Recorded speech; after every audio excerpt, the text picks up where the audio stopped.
रामदास बोढ़ाना जी जो हैं ये हर एकादशी पर जाते थे और हर एकादशी पर जाकर के दिन भर अन्न नहीं पाते थे, शाम को पहुंचते थे, पैदल चल के जाते थे ठाकुर जी से, और शाम को पहुंच करके द्वारिकाधीश का दर्शन करके फिर रात भर जागरण करते थे, रात भर कीर्तन सुनाते थे ठाकुर जी को, और ठाकुर जी को कीर्तन सुना के सुबह होते ही मंगला दर्शन करके फिर निकल जाते थे।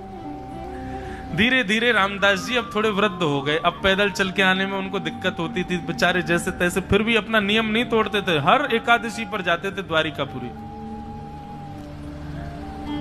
मन में एक बार कभी चित्त में भाव आ जाता था कि ठाकुर जी अब हम बड़े वयोवृद्ध हो गए, मुझे तो बस ये है कि अंतिम श्वास तक मेरे आपके एकादशी के दर्शन का नियम ना टूटे। ठाकुर जी को पता चल गई थी भैया अब ये इतने वयोवृद्ध हो गए, अब ज्यादा इनसे आना जाना होगा नहीं, क्या करें। वर्षों से चली आ रही मंदिर की सेवा को ठाकुर जी त्यागने को तैयार हो गए।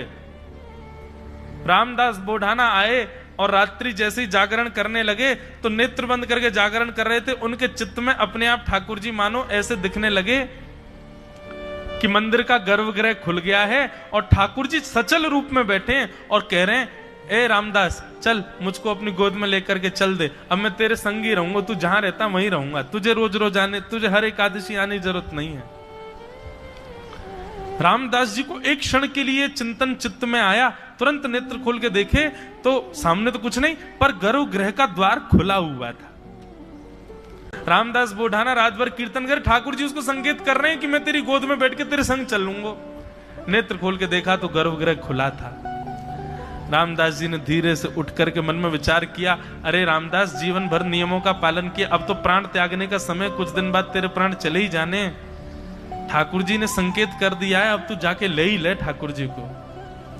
गर्भगृह का द्वार खोल करके भीतर देखा, श्री द्वारिकाधीश खड़े हैं और महाराज तुरंत भीतर प्रवेश करके अपनी भुजाओं से जैसे उठाया, इतने हल्के हो गए ठाकुर जी, रुई के जैसे हल्के हो गए, मानो जैसे स्वयं तैयार बैठे उसके संग चलने के लिए।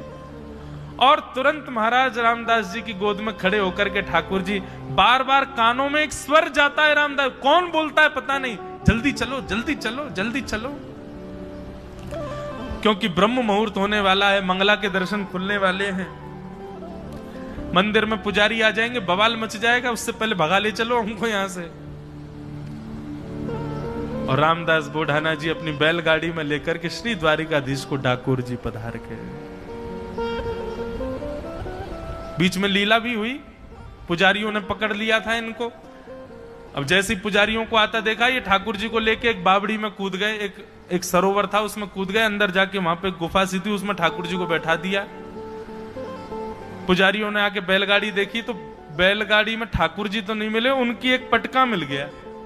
अब रामदास जी की बैलगाड़ी में ठाकुर जी नहीं मिले लेकिन उनकी पीतांबरी मिल गई। पुजारियों ने कहा पकड़ लो इसको, देखो ये ठाकुर जी की पीतांबरी। खूब मारा महाराज बोढ़ाना जी के ऊपर, खूब प्रहार किया। जब उनके रक्त निकलने लगे तब एक करुण क्रंदन करते हुए एक छोटे से बालक के स्वर में उस बावड़ी से आवाज आने लगी, अरे मूर्खों क्या कर रहे हो, जानते नहीं हो भक्त मेरे ही अंग होते हैं, उनको पीड़ा देते हो तो मुझे पीड़ा होती है। जब ये स्वर सुना दौड़ करके पुजारियों ने जैसी बावड़ी में देखा तो बावड़ी में जो जल था उसका जल रक्त के रंग का हो गया था। पुजारियों ने कहा अरे भैया ये बोढ़ाना जी नहीं लेके जा रहे हैं, ठाकुर जी इनके साथ जा रहे हैं, छोड़ दो। प्रणाम करके पुजारी सब वापस लौट गए। नीचे जाकर के देखा तो जहां जहां श्री रामदास जी को चोट लगी थी वहां वहां ठाकुर जी के अंग पर भी दर्शन हो रहा था क्षोभ का। नेत्रों से नीर बहाने लगे, चरणों में मेरी वजह से कष्ट हो गया ठाकुर जी।